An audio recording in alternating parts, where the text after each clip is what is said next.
Obviously, UGC is something that you guys have a lot of questions about. It's been all over the place. If you're on TikTok and haven't heard about UGC, or you're on Twitter and haven't heard about UGC, I don't know what you're seeing because that's all I see.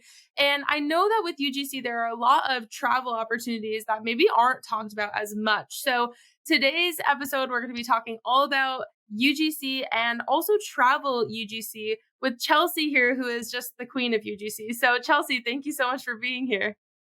Thank you so much for having me. I'm so excited. Of course, of course. So for anyone who doesn't know about you and what you do yet, can you kind of just give us the rundown? Yes, so I am Chelsea. I started creating UGC just about 8 months ago. And within my first month, I just took it full time. And I really love traveling, everything about traveling. So I tried to pivot and figure out how I could work with Airbnbs and hotels, doing the same thing with UGC. And that's exactly what I did. So pivoted within, I want to say 5 months. I just started reaching out to Airbnbs and hotels. And now that's kind of my full-time job is traveling in UGC. So that's what I'm here to talk about, you guys, or talk with you guys about today.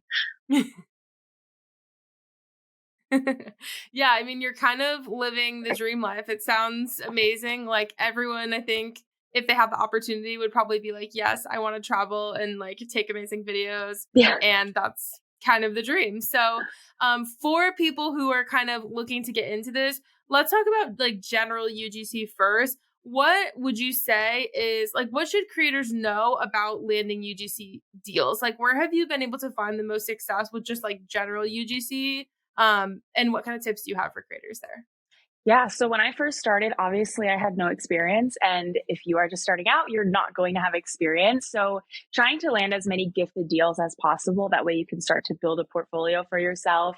I personally started just grabbing things around my house that I loved and I could just create content on it, which is what they typically say to do is just create something with what you already have. And I just started building a portfolio, putting it all together and posting on Twitter. And that's how I started landing clients within the week. So Twitter is going to be like the best place to find clients that are like legit and not just not real. So just being active on Twitter and Yeah. building a portfolio for yourself with things that you already have and products that you already love, and just kind of trying to learn by doing instead of by doing the research. So doing the research, actually doing, and then creating a portfolio, being active on Twitter, you're bound to land clients. You just have to put yourself out there.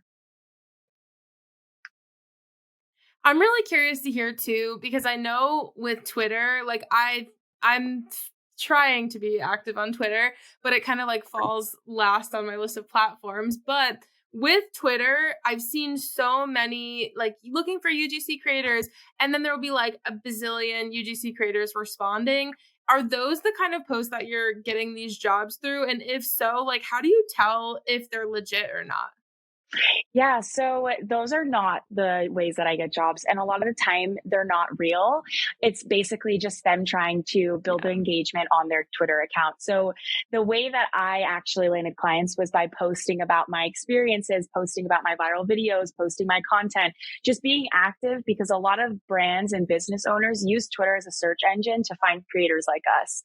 And if you're active in posting about your wins and posting about like your stuff, then they're going to find you just by typing in UGC creator, because you're going to be more active than some other ones are. So when you're posting on Twitter, you're obviously not posting, oh, I can't seem to land a deal, or how do I find deals? Because brands see that and they're like, well, we don't want to work with her if she doesn't have clients or not already working. But if you're posting consistently, just like any other social channel, there's just so much opportunity, and you don't really have to post on those looking for UGC creators. I would just wait to get the inbounds coming in, or if there's other larger creators in the community posting they're looking for UGC, that's another way, because they're obviously real. Yeah, it's hard, I feel like, to find the gigs on Twitter that are trustworthy. So that's really interesting to hear that it's kind of been more like you sharing your experiences and brands coming to you. That feels a lot more legit than like trying to apply to these things that have like 50 creators already applying to them and again probably are not real. So great tip. That's a great tip. Now I'm curious, obviously with you getting started like 8 months ago, a lot has happened, I'm sure, for you in that small period of time. How did you figure out in the beginning, I guess, versus now, like rates? Because that's something that I know with UGC, like it's crazy to me when I see videos on TikTok of people charging, $50 for a video and then other people charging $700 for a video. And everyone is like very off base, I guess, like all over the place with where they're charging. So, what was your experience like trying to figure out what to charge? And like, how did you get here where you, I'm assuming, are more comfortable with what you're charging? Yeah, so I am one of those creators that did not charge a lot in the beginning, but as it's just like taking gifted collabs. So I took a ton of gifted collabs until I started charging $75 a video, $100 a video, something very, very cheap than what other people were charging. And I know it kind of brings down the natural average of, okay, you should be charging 150 or 200 for a video, because if there are people not charging that, then you're kind of devaluing the creators that are. But if you're first starting out and you're charging $75 for a video, your content isn't good. Like, you're not 100% confident in your content. And that's why you charge that rate. So for me, I didn't want to put money behind my content, because if it didn't come out right, I didn't want to have like money pressuring me to create this content, because I was so new. I didn't know what I was doing. So the way that I kind of got so many clients and got paid so much within my first month was because I took on more work than I could handle for a cheap price, but I built my portfolio massively because I had so many clients and I had so much video content because I was working at $75 to $100 per video. And now to where I am now, like brands will pay my rate because they want my content, because I've been able to prove that I can convert. So when you're starting out, you want to charge, yes, less, just because it's going to be easier to get clients. And then once you get better at your content later on down the line, you can charge that higher value. You have the testimonials to speak to, you have the case studies, and that's what's going to put that rate at a higher standard, because they're going to want to pay you rather than you having Yeah. to like force them to pay you almost in the beginning. Yeah, I mean, that definitely makes sense, and it almost kind of reminds me of with like sponsored posts and stuff like that, creators doing gifted collaborations just to kind of start to build relationships with the brands. And then once they've been able to kind of like prove themselves, then it's a lot easier to ask a brand for however much money. So I don't think that's like a bad way of going about it at all. It sucks to do work for like less than you want to, but you're right. It's just like any other like artistic career. Like I think about years and years ago when I used to do makeup. I was a makeup artist and I would do people's makeup for like $20 because I just needed to get a bunch of photos of the makeup that I was doing, until eventually I was like, okay, I have plenty of stuff in my portfolio. I'm clearly able to prove what I can do, and now I'm charging what I'm worth. And it's like no different from, Right. kind of where UGC creators stand, I would say. Yeah, definitely. And it's like, I always tell creators, it's like Yeah. every job. You go into a job and you're getting paid low, and then you ask for raises. So it's the same thing. You just start to increase the price of your Right. work just because, you're worth that amount, the more experience you have. And how did you kind of figure out when you were at the point where you were like, okay, this is like pretty comfortable to where my rates are at? Like you were raising it and raising it and raising it until when, I guess? It's when I started to get annoyed. Like, it's crazy to say that, but I started to feel like I am doing so much work and I don't want to just do this video for $100. Like, I was at a point where I could decline deals because the Yeah. $100 wasn't worth it for me anymore. But 150, now we're talking, I could do 2 videos for 300. So I just kind of, whenever I started to get that feeling of like dread and I didn't want to work anymore, that's when I raised my price, because clearly Yeah. if they're willing to pay 100, what's another $50 for them? And then I would give them bundle deals. And it's just like a Right. feeling you get, like, especially at any job, you just feel like you deserve to get paid more. So that's when you kind of bubble it up.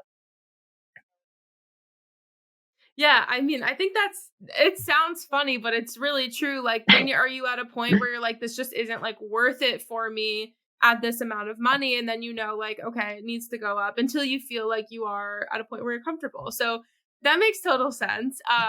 also with rates, I guess there also comes negotiation. You know what I mean? Like you were saying, if they're going to pay $100, what's 150? How do you kind of negotiate with these brands on UGC? Because I know from my experience of doing like a lot of sponsored work and a lot of UGC that I have a lot of, I guess, leverage with sponsored work because I evolve like my stats on my page and my demographics and all of this. And I have a lot of information that I can say, like, this is why I'm charging this much money. But sometimes I find that with UGC, it's harder to negotiate rates because all I can say is like, well, like, look at, like this ad performed this way, or, look at how pretty this content is or whatever it is. But like, do you find that you ever have trouble negotiating UGC deals? And if so, like, is there anything that you can kind of share with creators that like helps you be able to negotiate a little bit better? Yeah, I think for me, it's all about the confidence. So when a brand comes to me at a certain rate and it's not my rate, typically a lot of the time I'm just like, no, hell no, I'm not even going to respond. But when you hit them with, well, this is my typical rate and this is why I charge this, and I'll give them a case study. Like, for example, I can actually speak to a business that I literally made 6 figures because of an ad that I created for them. And I didn't get any part of that because I didn't have a virality clause into place. But that's something that now I can speak to. So if you have case studies that you can speak to, you can give that in an email of saying, well, one of my ads performed this way, and you're only paying me this one rate, this one time.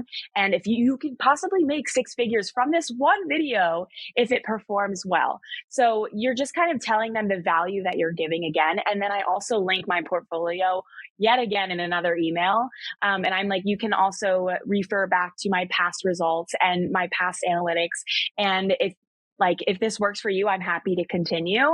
And it's just being confident, like just saying to them, like, this is my rate and why. If you don't want to pay it, then you can find someone else and maybe the content won't be as better, basically.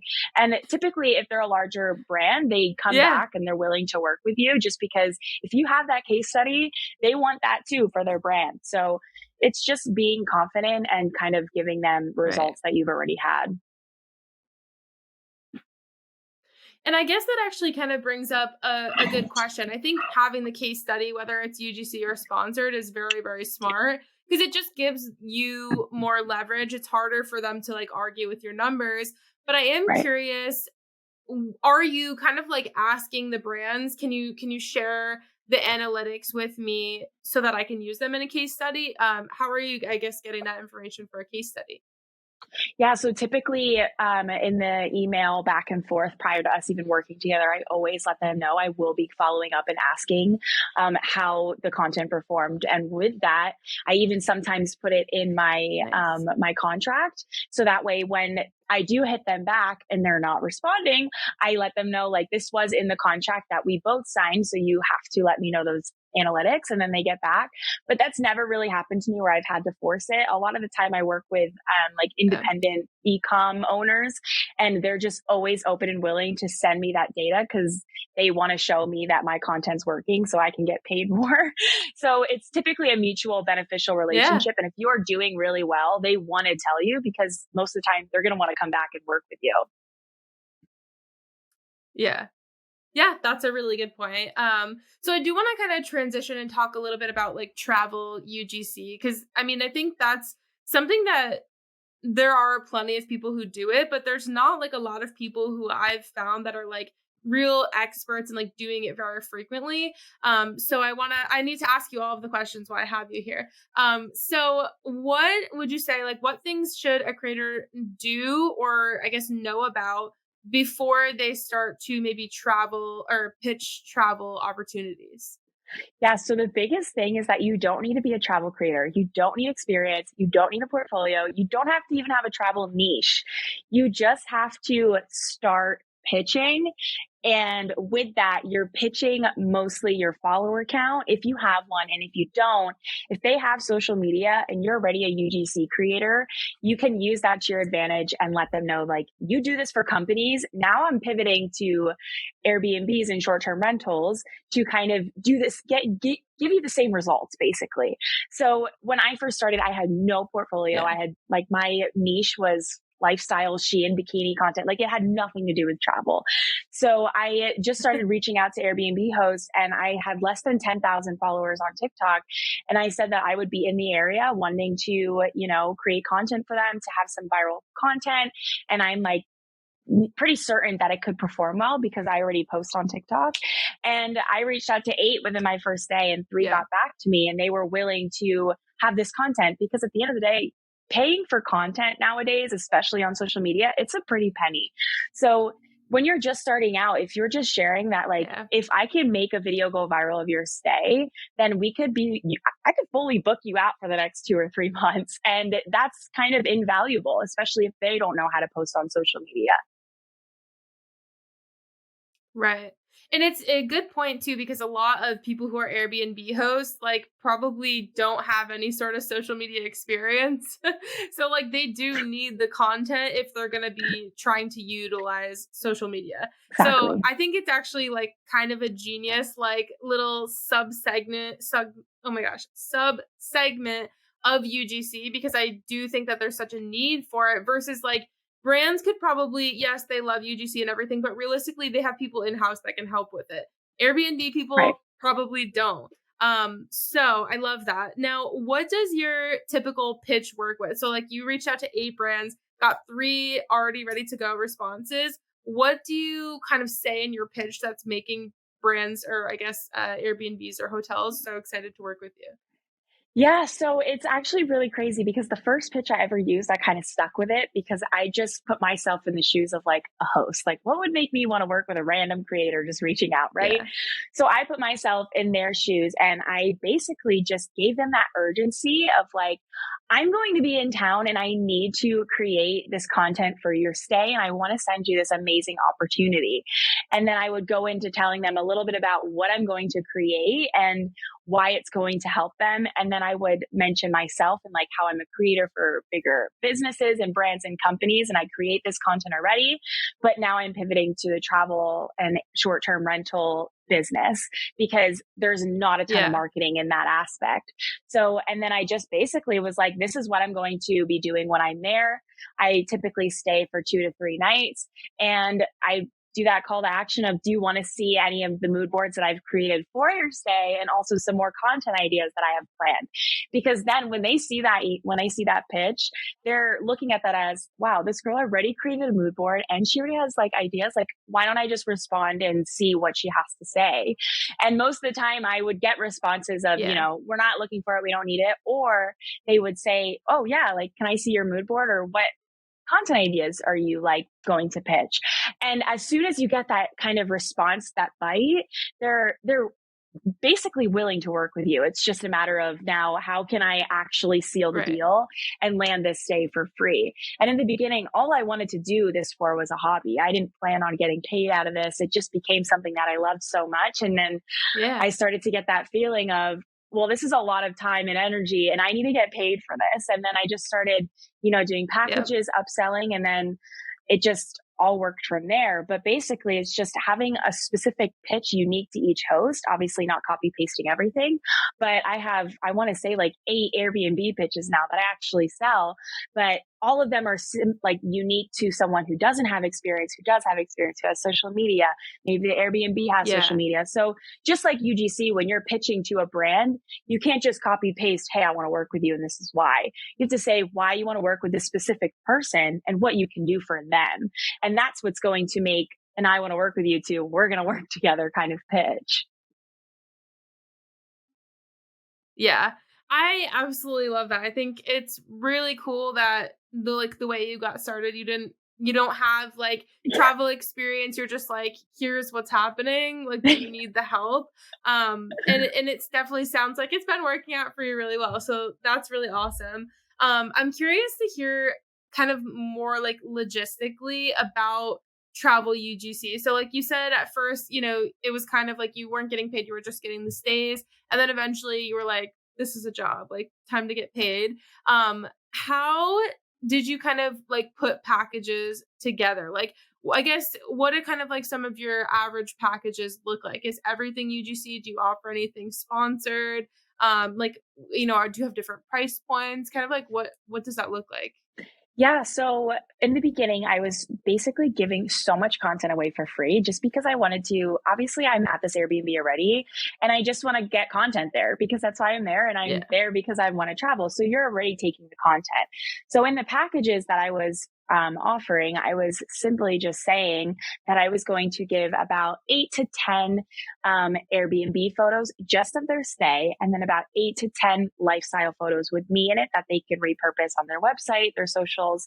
And then I was also offering the in feed post on TikTok, Instagram, and then stories on Instagram. So it's a huge package, a ton of content, but you have to look at working with these Airbnb Yeah. hosts as just other random people. Like these people have no idea what UGC even stands for most of the time. So if you're even saying, I'm going to give you a UGC video, they're going to be like, what the hell is that? So you have to kind of talk to them like they're like, you know, your brother, your family, your mom, like Yeah. your dad, anyone, because they have no idea how to clearly market their business, which is why we come in. So giving them those in feed posts on TikTok and Right. Instagram, if you provide that, the stories, and then also giving them that photo content, because most of the time that's really all they want are the photos. And then they just want you to post on your social media so that way they can get more exposure to their stay. Because the main goal is at least to get one viral video and hopefully that books them out. And then going from there, I should add, I Yeah, would start to exactly. offer the upsells of, okay, now that I've been doing this for a few times, I would shorten that gifted package of maybe like 4 photos, like 1 video here. And then in a larger package that I was charging for, I'll give you maybe 6 to 8 videos and I'll post maybe 8 times on my Instagram stories. So just kind of negotiating to make that gifted package kind of like, yeah, I like that, but I want more content. And then they're always willing to, Yeah. purchase your content, especially if they like it. Right. Yeah. Okay. That totally makes sense. And I'm also curious to hear more about your actual pitching process because I'm thinking about travel. So I'm assuming you probably have like an idea of where you want to go. You're like, okay, I really want to go. I saw you were just in Florida, or maybe you are in Florida. Oh, I want to go to Florida. And so do you seek out Airbnbs in Florida then? Like what does that kind of look like in terms of like how often you're pitching and where you're pitching to? Yeah. So typically I just kind of reach out to wherever I'm planning on going. And if I want to go somewhere, that's typically like where I start. And then I'm just kind of open to whatever. Clearly, sometimes near the airport because it's just easier. But when you're first starting out and you're doing this for free, you kind of want to stay nearby local if possible. So you're not spending as much money up front. But if you Yeah. are traveling further away, I typically will like pick a state and then find Airbnbs within that state that are maybe like heavily populated or not heavily populated. I just pitch anywhere. And then basically what I look for are like 4 specific things. I make sure they have good or bad listing photos, if they have social media or not, what their booking calendar is like, and the reviews. So all 4 of those things are major important when you're pitching, because if you have someone that has a fully booked calendar, they don't need to work with you and probably are going to be harder to work with. But if you're pitching Yeah. to someone that maybe has social media and has no social or has no bookings in their calendar, then they're probably going to want to work with you because they already understand marketing and they're not booked. So you can just really help them. So it's basically just Yeah. doing that initial research in the area that you're looking to be staying at. And then what you can do, especially if you're doing it for free, is you can just write everything off because you're there for work. You're creating content for work.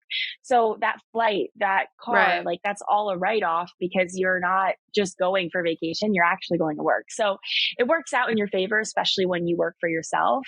And then later down the line, when you do start charging, Yeah. you can include the travel into your packages. And then you just kind of get reimbursed plus that extra fee on top. Okay, see, that was actually going to be like one of my next questions. When you are going somewhere that's further away, like who pays for the flights and the Yeah. expenses? So, if you do have a job like that where, like they are investing a lot of money, obviously, again, and paying for flights and things like that, do you give them like much bigger packages? Yeah. So typically like my starting package is at $1,000. And I tell all the creators that are trying to get into this, you always want to offer a discount, right? So you always want to say like, okay, I'm running a deal this month. It's 25% off for this package or 50% off, whatever it may be. And then you kind of make that percentage fit to how much you're spending on travel. So if you're spending like maybe $100 on a flight and $100 on a car, you don't really have to charge that much for travel because you're only paying $200 really to get there, back, and drive. Yeah. And then you're also getting paid for it. So typically I like to start my package at 1,000, and then just depending on if they're kind of open and willing to pay that, just kind of getting the vibe from the host. And like a lot of the time I will actually get reached out to. So then I know that I can kind of upsell my prices because they're reaching out to me. They want to work with me. So I can charge a little bit more, especially if they're not local to me. So it just kind of depends on every single host. Sometimes they don't want to pay you, which like kind of stinks. But at the end of the day, it's still a win-win because you still get to travel for free. So that's why I always try to stay within like a 4-hour driving distance for me, because if I'm getting a 3-night stay out of it, which is 4 full days or 4 days, then it's kind of a fun vacation and you can also potentially get paid. So it's almost like becomes this thing of like, you want to create really, really great content. So that way they want to purchase from you and you do get a hefty check out of it. Yeah.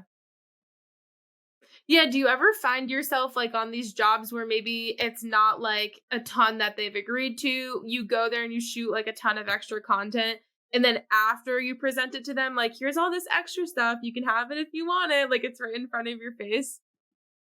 Yeah. So sometimes they like just don't want the content. They just want me to post it.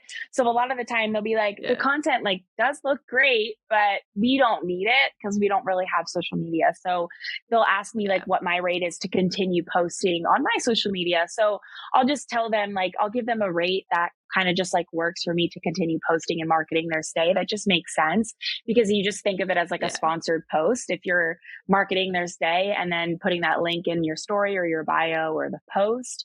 But basically I've never had really someone say like, no, it sucks, I don't like it. It's mainly just, they don't know what to do with it because they don't even know how to market their own Airbnb. So they just kind of want me to post on my socials and they'll give me that charge, which I don't really charge a lot because I already have the content. But if I'm posting past that month period, typically I will. But then also if you have all this content and say they have social media, another avenue you can go in is you can manage their social media account. If it's really sucky, then you can pitch yourself as a social media manager and say, hey, like I'm willing to work on like a retainer with you and actually, you know, manage your account to get you more bookings. So that's like another avenue that some creators have went to because there are a ton of Airbnb hosts that just don't know what they're doing. And if you are a marketing professional right now, maybe, and you will be later down the line, you can charge for that service too. Yeah, that's a great point. There really are so many, I guess, different options that you can go down. So it's good to know that those are there. Curious to hear, like, how often are you pitching? Or, like, if you know, again, that you want to go somewhere, like, how many Airbnbs are you pitching? Because I'm sure that just like any other pitch, like you said, like, sometimes you're getting, like, people who are like, no, not interested. So do you usually try and reach out to like a large number? And if so, like how often do you pitch, I guess? Yeah. So I typically try to pitch 8 to 10 Airbnbs a day, if that. And then there's also other platforms like Verbo that you can reach out to on, and you can also find them on social media, reach out through there. If you can find their website, their email, because I do have to add, it is actually against Airbnb's policy to do marketing in this sense. So if you're marketing yourself as a creator to come in exchange for content, you can get banned. There is that possibility. There have been creators that have gotten banned, but it's only because the host will report you for soliciting. So most of the time that only happens if your pitch comes off super salesy and you're like, I just want a free stay in exchange for, you know, just a few videos. So you really have to be professional with yourself and explaining that this is what you do for a full-time job. And basically coming back to that, we're going to have to cut because I just forgot your question. You're fine. You're fine.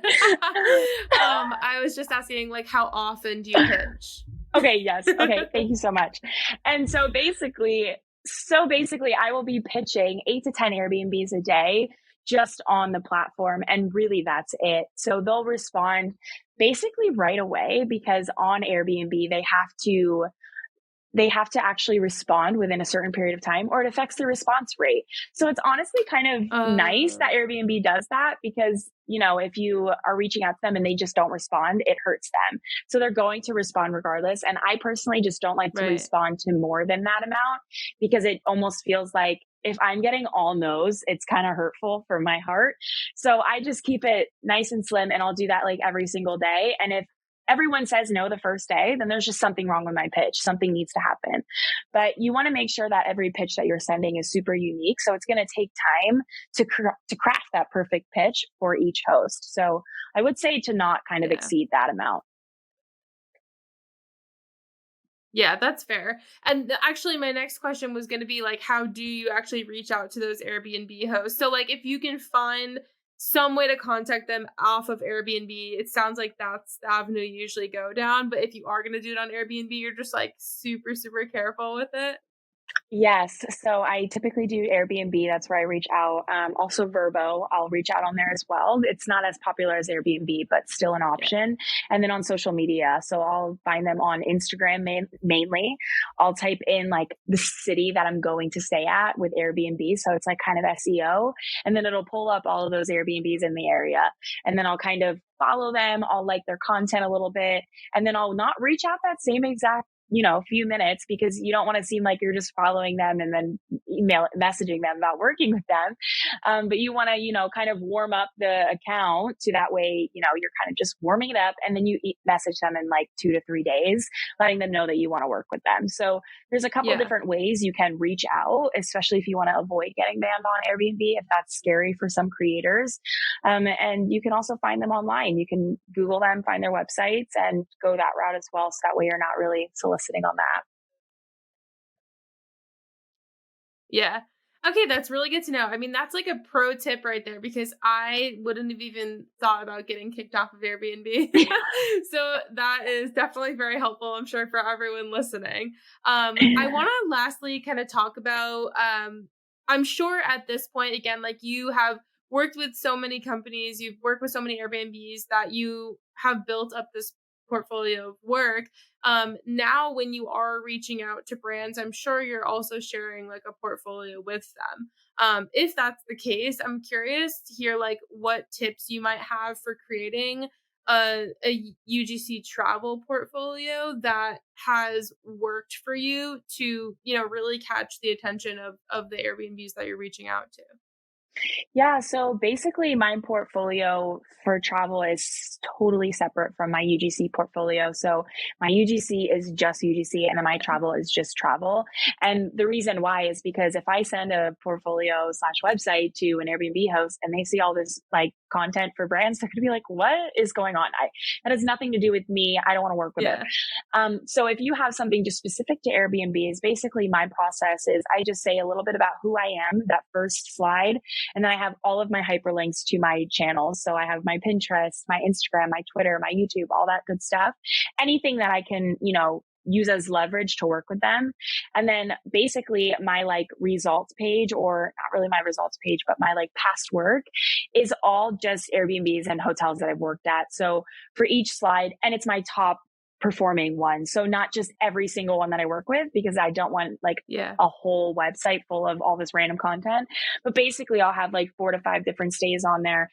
And I kind of create like a mood board for each stay. So that way different aesthetics for different stays that I've done, like there's different colors, there's just different things that I'm doing to create content for that specific host. So for each slide, I have like 3 to 4 videos, especially like if they went viral or anything, I'll have that reach underneath it, as well as some lifestyle and real estate photos that I took. That way, if I'm reaching out to a host that only wants, real estate content, they can see that I do have some like photos of Airbnbs that I worked at, and it's not just all me. And then I also have a slide with all of my results. So like my top performing videos, which is why it's super important to start posting now, even if you don't have any clients, because if you can post a video from somewhere that you've been to in the past, then you can kind of use that as I've worked with this Airbnb, and you can use that as like a viral video in your results page in your case study. And then basically that's pretty much it. It's just results I can show for my work, a little bit of who I am, and then also my services that I'm offering and why I'm offering it. So my last slide basically just says, why would you work with me? What's the point? Is it worth it? And I always just go into detail on, you can get more bookings out of this. I offer Instagram posting, TikTok posting, in like just everything.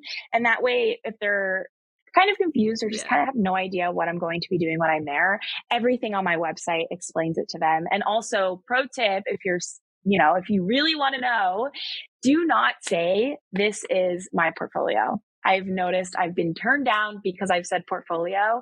If you say you have a website, you come across more of like a travel blogger, and you just come across more professional, not salesy. And that has been something that's worked for me. So I had to just drop that little golden nugget in there. I love that. That really is a pro tip. I think that makes total sense, actually, now that you bring it up. Amazing. This was so helpful. I feel like every time I like talk to anyone about travel, like sponsored stuff or travel UGC, I'm just like, man, I'm going to start traveling. So I'm feeling very motivated myself, and I'm sure everyone else who's listening is probably feeling the same way. So thank you so much for sharing all of your tips, all of your info. It was definitely so helpful. And for anyone listening, Chelsea has a lot of really great resources if this is something that you're interested in her bio on, I'm sure, all of the platforms that you guys will be able to find. And we'll also link some down in the show notes as well. So Chelsea, thank you so much for being here. This was so much fun. Thank you so much for having me.